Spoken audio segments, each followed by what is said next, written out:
Radhe Radhe. Welcome to my YouTube channel Abhinav technical classes by M S. Yadav.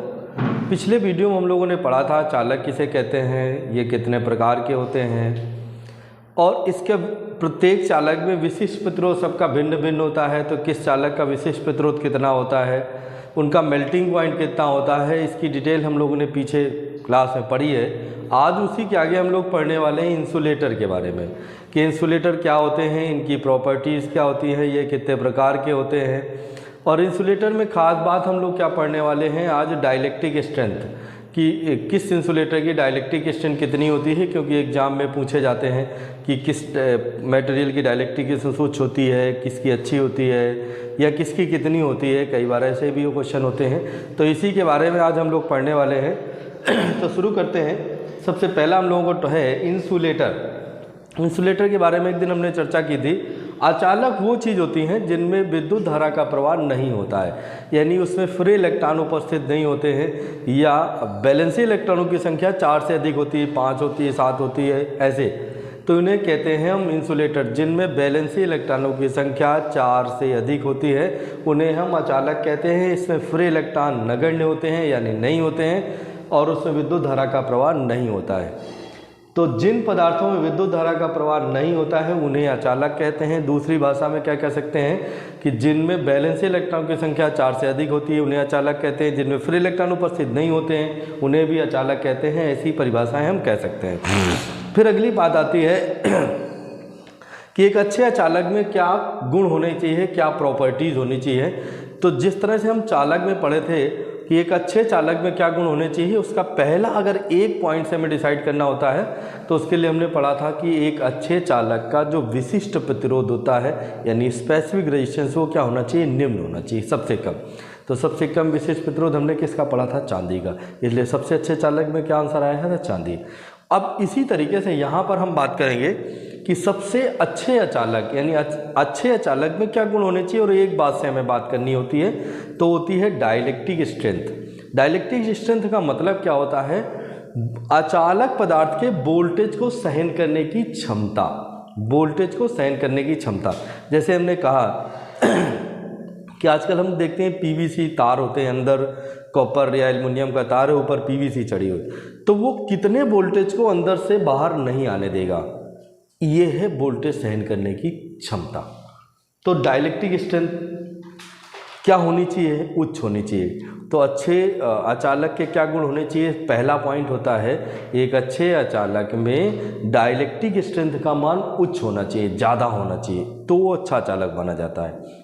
समझ रहे हैं। दूसरा पॉइंट आता है कि जो अच्छे अचालक हैं इनका जो प्रतिरोध है, इंसुलेशन रेजिस्टेंस, ये मान अधिक होना चाहिए। जितना ज़्यादा इंसुलेशन प्रतिरोध होगा वो उतना ही अच्छा अचालक की तरह काम करेगा, क्योंकि अचालक का काम है धारा को ना बहने देना।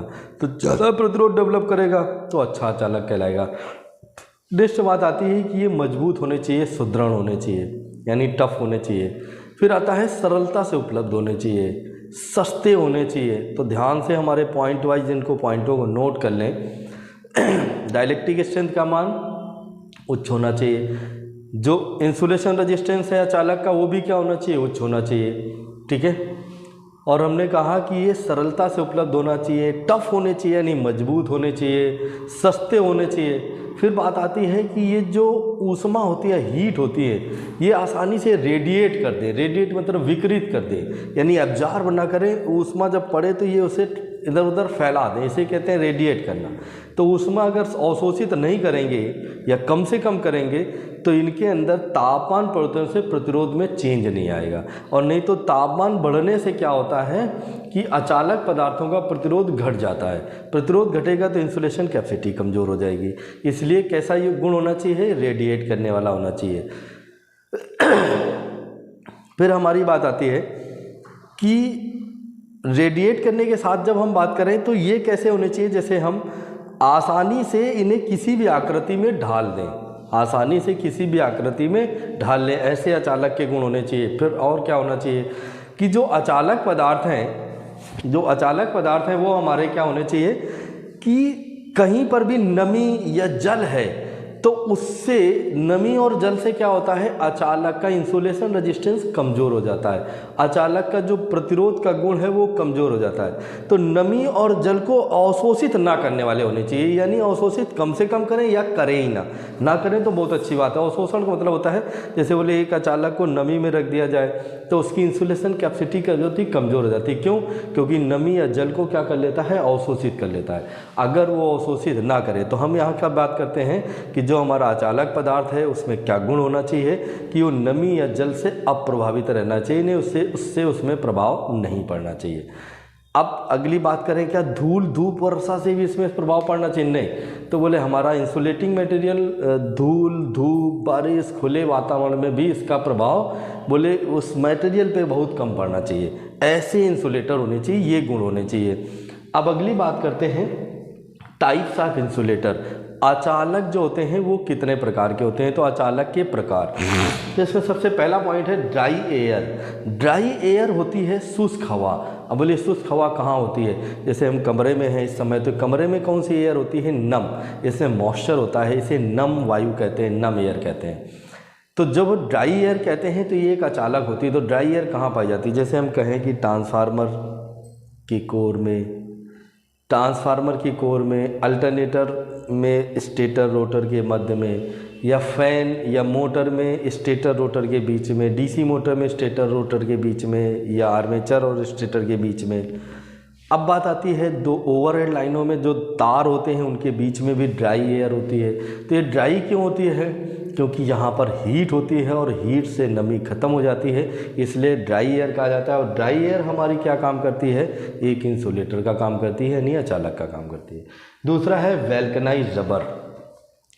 सबसे अच्छे अचालक पदार्थ में किसका नाम आता है? वैल्कनाइज्ड रबर। इसे VIR भी कहते हैं, वैल्कनाइज्ड इंसुलेशन रबर भी कहते हैं। वैल्कनाइज्ड इंसुलेशन रबर यानी VIR, इसी को VIR भी कहते हैं। वैल्कनाइज्ड रबर सबसे अच्छा अचालक पदार्थ की जब बात आती है तो वैल्कनाइज्ड रबर आएगा, ये ध्यान देंगे सबसे अच्छा।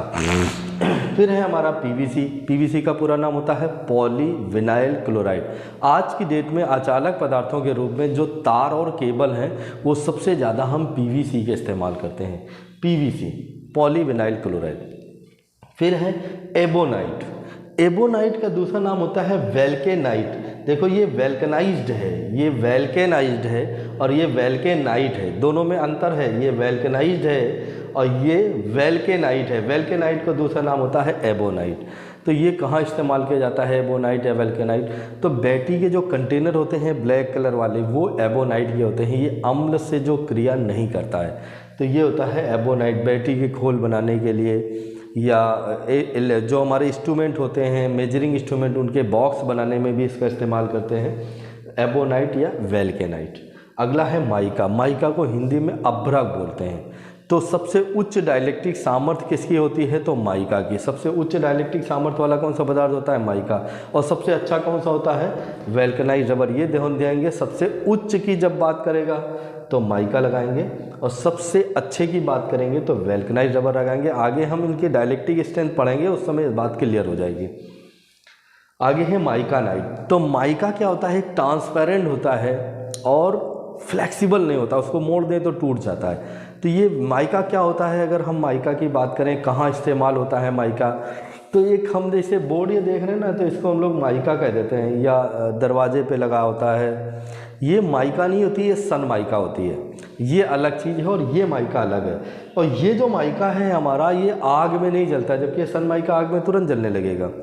माइका जो होता है आग में अप्रभावित रहता है, आग में नहीं जलता। अगर जलती आग में उसे रख दिया जाए तो भी जलेगा नहीं। ध्यान देंगे हमारी बात को, माइका आग में नहीं जलता है। तो ये जो माइका की हम बात कर रहे हैं ये कहाँ होता है?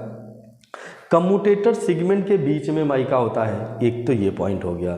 दूसरा, हम लोग अगर पुराने प्रेस देखे हैं, बहुत पहले जो प्रेस आते थे उनका एक एलिमेंट आता था। तो एलिमेंट आज भी मार्केट में 15 से 20 रुपए में उपलब्ध होगा। तो एलिमेंट में एक तरफ कागज़ जैसा होता और एक तरफ ट्रांसपेरेंट पन्नी जैसा था। तो जो ट्रांसपेरेंट पन्नी है वही हमारी है माइका। ट्रांसपेरेंट पन्नी जो होती थी वही माइका, और उसको तरह से ऐसे मोड़ दें तो टूट जाती थी। तो वो ट्रांसपेरेंट पन्नी ही माइका होती थी, क्योंकि प्रेस के अंदर बहुत ज़्यादा गर्मी होती है। प्रेस के सरफेस एरिया में इतना गर्म होता है कि अगर किसी लकड़ी या कागज़ पर रख दिया जाए या कपड़े पर रख दिया जाए तो उसे जलाना शुरू कर देगा। तो उसके अंदर कितना ताप होगा, तो उसके अंदर और ज़्यादा गर्मी होगी और वो वहाँ पर सुरक्षित है, यानी नहीं जलता है। तो एक तरफ कागज़ जैसा होता है वो एस्बेस्टस होता है, और एक तरफ पन्नी जैसे होता है, ट्रांसपेरेंट पन्नी जैसा वाइट कलर का, वो हमारा माइका होता है। समझ रहे हैं? तो माइका फ्लैक्सिबल नहीं होता है, मोड़ने पे टूट जाता है।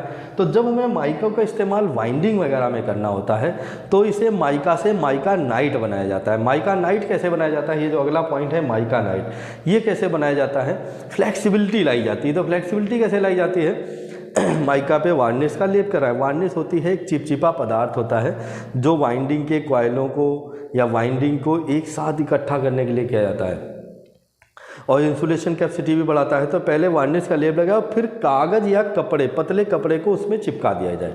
जब वो सूख जाता है तो जब उसे मोड़ते हैं तो कागज़ या कपड़े की वजह से उसमें पहले से ज़्यादा फ्लैक्सिबिलिटी आ जाती है, तो उसे हम कहते हैं माइका नाइट। इसका इस्तेमाल किया जाता है वाइंडिंग में। फिर है बेकेलाइट। तो बेकेलाइट क्या चालक पदार्थ होता है, जैसे हमने पेंडेंट होल्डर देखते हैं, ब्लैक कलर के लटकने वाले होल्डर होते थे बल्ब के, पहले इस्तेमाल किए जाते थे, वो बेकेलाइट होता है। और बेकेलाइट कहाँ इस्तेमाल होता है, जैसे हम बात करें कि पहले हमारे पास स्विच आते थे टम्बलर, तो टम्बलर स्विच ब्लैक कलर के बोर्ड के ऊपर कसे जाते थे, गोल होते थे और उनमें एक बीच में नोब लगी रहती थी। आज भी हम लोग 15 एम्पियर के टम्बलर स्विच पोल वगैरह में देखते हैं, जो स्ट्रीट लाइटें हैं वहाँ लगे जलते हैं, तो वो टम्बलर स्विच होते हैं, वो गोल आकार के होते हैं और बोर्ड के ऊपर कसे जाते थे, बोर्ड के ऊपर लगाए जाते थे। ये हमारे सर पे अंदर लगाए जाते हैं, वो बोर्ड के ऊपर कसे जाते थे, गोल होते थे। तो ऊपर जो होता है वो बेकेलाइट होता है, ब्लैक कलर का। फिर है लेदराइज पेपर। इसका उपयोग वाइंडिंग में करते हैं, जैसे पंखे की वाइंडिंग करते हैं, मोटर वाइंडिंग करते हैं, तो स्लॉटों में जो पेपर लगाते हैं वो लेदराइज पेपर होता है। नॉर्मली वो कई तरह का होता है, इसलिए केवल लेदराइज ही नहीं कहें कि लेदराइज ही होता है, बहुत सारे प्रकार के पेपर होते हैं जिनका इस्तेमाल किया जाता है वाइंडिंग में। फिर है मिनरल ऑयल। मिनरल ऑयल खनिज तेल, यानी जो ट्रांसफार्मर ऑयल होता है, स्टार्टर में यूज करते हैं, सर्किट ब्रेकर में यूज करते हैं, ट्रांसफार्मर में यूज करते हैं, उसे कहते हैं मिनरल ऑयल। ये भी एक इंसुलेटर मटेरियल होता है, अचालक होता है। फिर है हमारा पोर्सिलीन। पोर्सिलीन को हिंदी में चीनी मिट्टी बोलते हैं और ये लाइन इंसुलेटर बनाए जाते हैं। जो पोल में या टावर में हम इंसुलेटर देखते हैं, जो तारों को कसे जाते हैं जिसमें, वो होते हैं पोर्सिलीन के लाइन इंसुलेटर। अगला है हमारा ग्लास। तो जो ग्लास होते हैं, तो ग्लास भी दो तरह के होते हैं, एक प्लेन नॉर्मल ग्लास होता है और एक क्राउन ग्लास होता है। तो ग्लास जैसे बल्ब बना जाता है ना, ये बल्ब, ये ग्लास का होता है। ट्यूबलाइट होती है, ये भी ग्लास की। तो ये ग्लास की बात कर रहे हैं। तो एक ग्लास होता है नॉर्मल ग्लास, एक क्राउन ग्लास। ये क्राउन ग्लास ज़्यादा अच्छा ग्लास होता है। अब अगला है जो हमारा एस्बेस्टस। तो एस्बेस्टस जो होते हैं वो इलेक्ट्रिक में, जैसे हमने हीटर देखे ना देसी वाले, उनकी जो बॉडी होती है वो एस्बेस्टस की होती है, या जो उसमें फ्रेम बना होता है जिसमें हम कॉइल को इस तरह से घुमाते हैं, वो भी एस्बेस्टस की हो सकती है। अब एस्बेस्टस नहीं होता है तो पोर्सिलीन होता है, नॉर्मली एस्बेस्टस होता है। तो एस्बेस्टस हो गया, ये भी आग में नहीं जलता है। फिर है हमारा मार्बल। ये मार्बल जो पत्थर हम घर पे लगाते हैं, ये मार्बल नहीं है, ये मार्बल चून होता है। ये एक इंसुलेटिंग मटेरियल है। इसका इस्तेमाल कहाँ किया जाता है, जो इमर्सन रॉड होती है ना, इमर्सन रॉड, पानी गर्म करने वाली रॉड। तो पानी गर्म करने वाली रॉड में अंदर नाइक्रोम वायर होता है।